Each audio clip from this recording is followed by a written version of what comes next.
Hi guys, JD Gravity RC here. Welcome back to my channel. As you can see, I've done a series on LOS line of sight acro.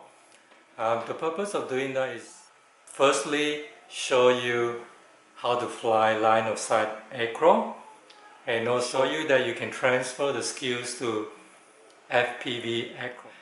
I have this theory that if you learn line of sight acro, you'll be able to fly FPV acro much better.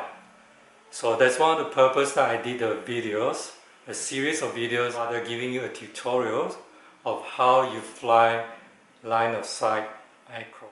Literally, if you count the number of days that I have uploaded the videos, that's the number of days that I actually learned to properly fly line of sight acro. So literally, it took me 8 days to learn line of sight acro, and the same amount of days that I learned FPV acro flying through. You're like me, line of sight acro is really hard, because let's just take SKX100 for example. If you look at the quad, you have stabilized mode.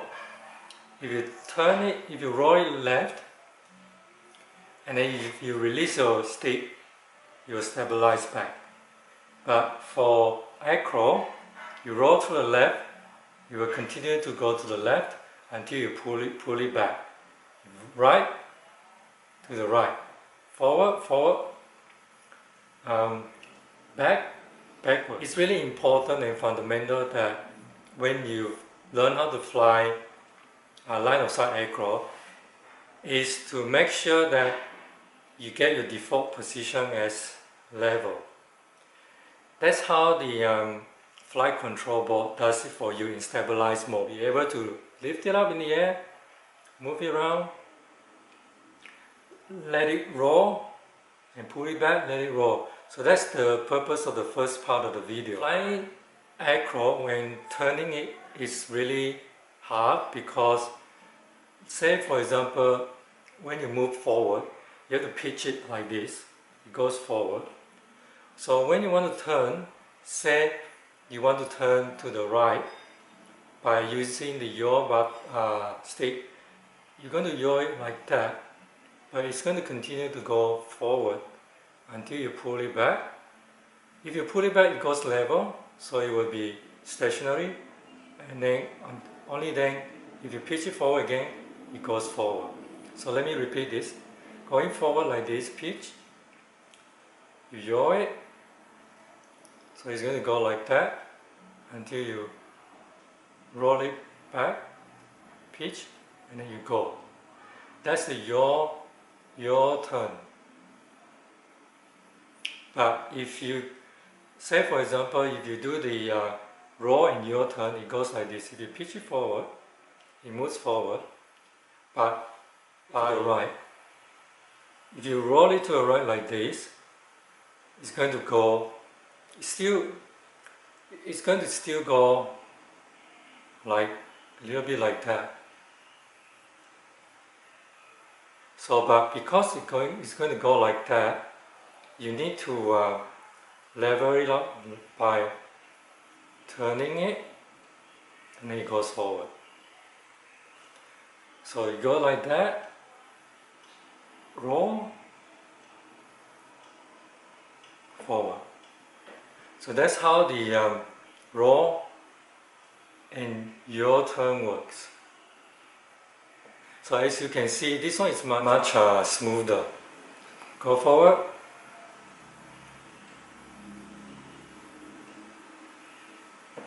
waist, turn. This is the yaw turn. You have to go like that. Goes like that, pull back. To actually do it with real quad, so you need to practice it a lot. And the other thing, in the third video, my intention was to show you that flying forward is not as simple. So when you pitch it, quad will start going forward. You don't really have to go forward, but because when it goes forward, the battery power will probably go a bit low because most probably go down a bit. So what you need to do, you need to throttle up, so to level it while it's pushing forward like that. So if you just pitch it a bit slightly forward and then you throttle it up, it's going to go up like that. But if you pitch it a little bit further, it will go more to the ground. So when you throttle up, it doesn't go like up like that, it will go like that. So you have to use your throttle to control the forward flight. But if you pitch it too much, you're going to go like that. So there is a sweet spot that you cannot pitch it too much, and then you can control like that. The other thing that I found for forward flight, you put the throttle at a certain position, and then you just, when it goes forward, you can actually control the height by controlling the pitch. So say going forward, so you can go up, so you can control it like that. The other way that you can control your forward flight is just at a constant pitch, but you control it with your throttle. So it's a constant pitch, you go up, the throttle up, it will go faster, so you go down, because you pitch it like this, the propeller will be spinning. So if you throttle too much, it goes up. So you need to use the throttle, you can control up and down like that. So it makes you consistent forward. When it's going forward, you don't have to really do anything. So when you're flying through obstacles, you're going forward, make sure that you don't move your sticks too much. You need to anticipate. It's just like when you're driving, you need to anticipate your forward position before you actually reach there. So you can actually control your car using your steering wheel. Same thing with the quad. So with the forward flight, when it starts to go forward, you don't try to move the sticks, because if you try to move the sticks too much, it's going to go like that. So your flight path will not be straight.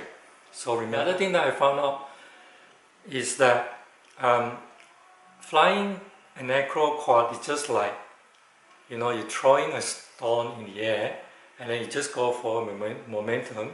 So you using your force by using your transmitter, you're trying to push it left or right. So make it like a dance. So if you can feel the quad, you can dance with it in the air. So you can pedal. Just feel it when you fly.